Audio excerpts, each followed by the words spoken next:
Hi friends, welcome back to my channel your online teacher. നമ്മൾ പെട്ടെന്ന് ഒരു വിഷയമാണ് നോക്കാൻ വേണ്ടിയിട്ട് പോകുന്നത്. നമ്മുടെ മൈക്രോ ഇക്കണോമിക്സിലെ ആദ്യത്തെ പാഠമാണ് നമ്മൾ നോക്കാൻ വേണ്ടിയിട്ട് പോകുന്നത്.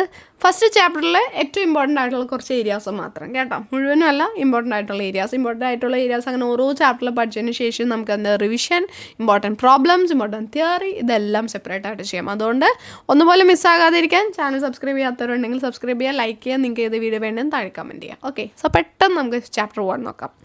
Central problems or basic problems of an economy. ഒരു സമ്പദ് വ്യവസ്ഥയിലെ അടിസ്ഥാന പ്രശ്നങ്ങൾ എന്തൊക്കെയാണ്, അടിസ്ഥാന സാമ്പത്തിക പ്രശ്നങ്ങൾ എന്തൊക്കെയാണെന്നുള്ളതാണ് ഇതിൽ മെയിൻ ആയിട്ടുള്ളൊരു ക്വസ്റ്റ്യൻ. ഫസ്റ്റ് പ്രോബ്ലം എന്ന് പറയുന്നത് വാട്ട് ടു പ്രൊഡ്യൂസ്, എന്തുൽപ്പാദിക്കണം, ഹൗ ടു പ്രൊഡ്യൂസ്, അതെങ്ങനെ ഉൽപ്പാദിക്കണം, ഫോർ ഹൂം ടു പ്രൊഡ്യൂസ്, ഇത് ആർക്ക് വേണ്ടിയിട്ട് ഉൽപ്പാദിപ്പിക്കണം എന്നുള്ളതാണ്. എന്തുൽപ്പാദിപ്പിക്കണം എന്നതിലെ പ്രശ്നം എന്താണെന്ന് വെച്ചിട്ടുണ്ടെങ്കിൽ സൊസൈറ്റിക്ക്, സമ്പദ് വ്യവസ്ഥയ്ക്ക് അനിശ്ചിതമായിട്ടുള്ള ഗുഡ്സ് ആൻഡ് സർവീസസാണ് വേണ്ടത്. അതായത് ഒരു കൈയും കണക്കും ഇല്ല, പല തരത്തിലുള്ള സാധനങ്ങളും സേവനങ്ങളുമാണ് വേണ്ടത്. ഇതിലേതാണ് ഉൽപ്പാദിപ്പിക്കേണ്ടത്? ഹോസ്പിറ്റൽസ് വേണോ, അതല്ല ഡിഫൻസിൻ്റെ പ്രോഡക്ട്സ് വേണോ, മൂലധന വസ്തുക്കൾ വേണോ, എന്താണ് എന്നുള്ളൊരു കൺഫ്യൂഷൻ അവിടെ വരും. അതുകൊണ്ടാണ് എന്തുൽപ്പാദിപ്പിക്കണമെന്ന് പ്രശ്നം വരുന്നത്. രണ്ടാമത്തെ പ്രശ്നമാണ് ഹൗ ടു പ്രൊഡ്യൂസ്. അതായത് എങ്ങനെ ഉൽപ്പാദിപ്പിക്കണം എന്നുമായി ബന്ധപ്പെട്ട് വരുന്ന പ്രശ്നം എന്ന് പറയുന്നത് ചോയ്സ് ഓഫ് ടെക്നിക്കാണ്. നമ്മൾ ഏത് ടെക്നിക്ക് ഓഫ് പ്രൊഡക്ഷനാണ്, ഉൽപ്പാദനത്തിന് വേണ്ടിയിട്ട് ഏത് ടെക്നിക്കാണ് നമ്മൾ യൂസ് ചെയ്യേണ്ടതെന്നുള്ളതാണ്. രണ്ട് തരത്തിലുള്ള ടെക്നിക്കാണുള്ളത്. ലേബർ ഇൻറ്റൻസീവ്, തൊഴിലധിഷ്ഠിതമായിട്ടുള്ളതും, ക്യാപിറ്റൽ ഇൻറ്റൻസീവ്, മൂലധന അധിഷ്ഠിതമായിട്ടുള്ളതും. ലേബർ ഇൻറ്റൻസീവ് തൊഴിലാളികളായിരിക്കും കൂടുതലുണ്ടാവുക, ക്യാപിറ്റൽ ഇൻറ്റൻസീവിൽ മൂലധനം, ക്യാപിറ്റൽ ഗുഡ്സ് ആയിരിക്കും കൂടുതലുണ്ടാകുക. ഫോർ ഹൂം ടു പ്രൊഡ്യൂസ്, ആർക്ക് വേണ്ടി ഉൽപ്പാദിപ്പിക്കണം എന്നതിൽ വരുന്നത് functional distribution of ഔട്ട്പുട്ടാണ്.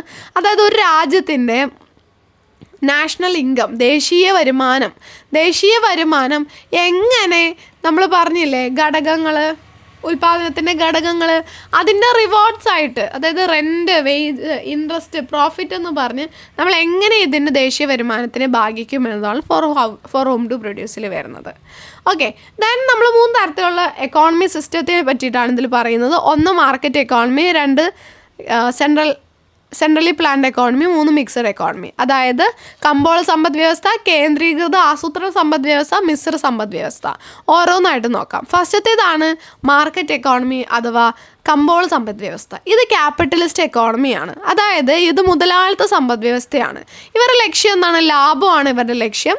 ഉടമസ്ഥത, ownership private ആയിട്ടുള്ള വ്യക്തികളിലാണുള്ളത്. അസമത്വം നമുക്ക് കാണാൻ പറ്റും, ഇനീക്വാലിറ്റി കാണാൻ പറ്റും.